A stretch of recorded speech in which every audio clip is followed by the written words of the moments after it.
So for those who were here last Saturday morning, we read here the 10 utterances, the 10 affirmations, which people usually refer to as the 10 commandments, even though not all of them are commandments. So for those who were here, we even talked about ideas of what the so-called 11th commandment should be, and we got some great ideas from don't judge a book by its cover to you shall never forget. So on top of the 10 commandments that we got last week, this week's Parsha introduces 53 additional mitzvot, rules the Israelites are instructed to follow. Have you ever thought about rules, both religious and secular, that you live by? Some of them might seem obvious and universal, like the 6 of the 10 affirmations. Lo tirtzach, you shall not commit murder. But as we have sadly seen this week, not everyone abides by this rule. Other rules might be more idiosyncratic. Much to the despair of my children and Melanie, I never cross the street outside the pedestrian crossing or when the robot is not green. A famous singer in Brazil never mentions the word evil. He changed the lyrics of his past songs, never to mention the word evil. Some people will still eat food that fell on the floor if they pick it before 5 seconds, even though scientists say that even 1 second would have been too late, and we need to really throw it away anyway. Some of these rules express our deepest values. Others stem from superstitions or hopes, and some have simply become habits with no clear reason why. The mitzvot in this week's Parsha primarily address interpersonal relationships and personal responsibilities. As I was reading them, one instruction caught my attention. It deals with the impact and responsibilities of fire. It says, when a fire is started and spreads to thorns, so that stacked, standing, or growing grain is consumed, the one who started the fire must make restitution. Perhaps the recent fires in Los Angeles and in Brazil made this instruction stand out to me. But it became even more compelling when I found a Talmudic passage that expands on it. Rabbi Shmuel bar Nachmani says in the name of Rabbi Yonatan, calamity befalls the world only when wicked people are in the world, but the calamity begins with the righteous first. As it's stated in the verse, if a fire breaks out and catches in thorns, so that a stack of grain or standing grain or the field is consumed. When does the fire emerge? At a time when the thorns, i.e. the wicked, are found with it. But calamity begins from the righteous first, and is stated in the continuation of the verse, and a stack of grain is consumed.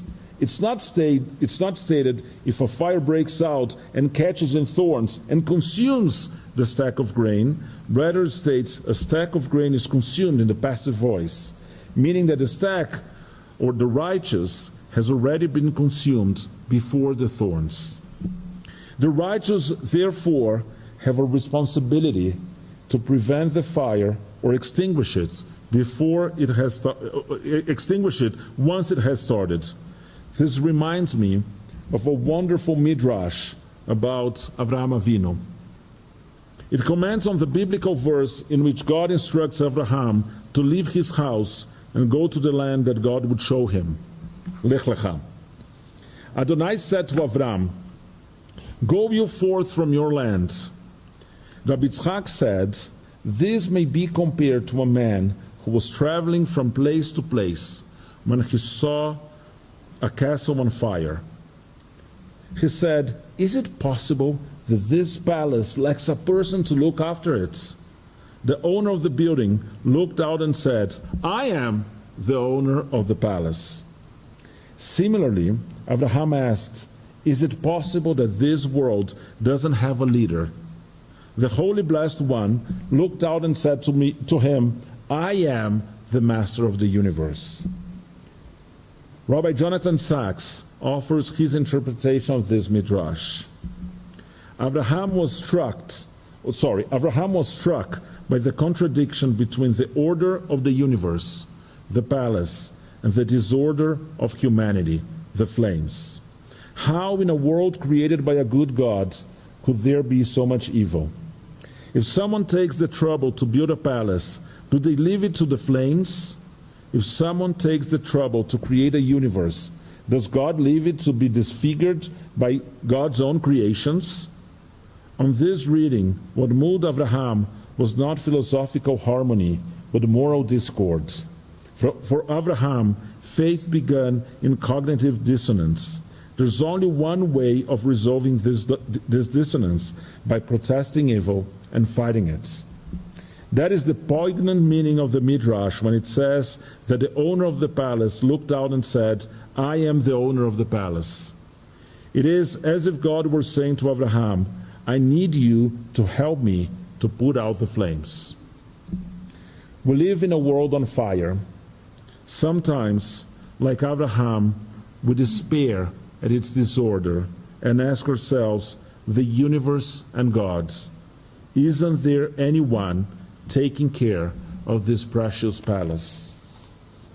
The Talmud passage warns that calamity can spread when the righteous fall into chaos, allowing destructive forces to take hold.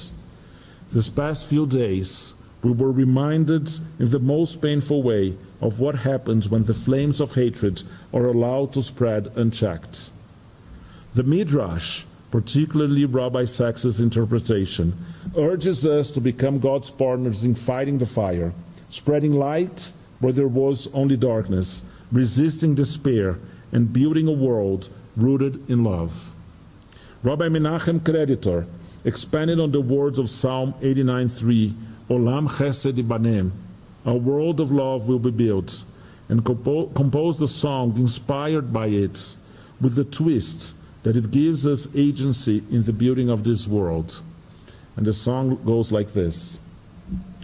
Olam Chesed Ibanem, la la la la la la la la. Olam Chesed Ibanem, la la la la la la la.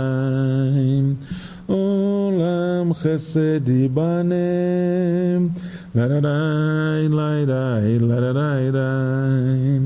Olam Chesed Ibanem, la la la la la la. I will build this world from love, la la la la la la la. And you must build this world from love, la la la la la la la.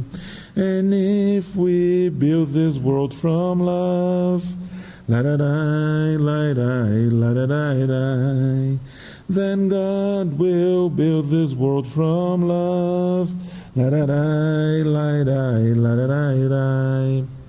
Pirkei Avot teaches that b'makom she'en bo anashim tishtadel liot ish. In a world where humanity is lacking, make an effort to be human. Shabbat Shalom.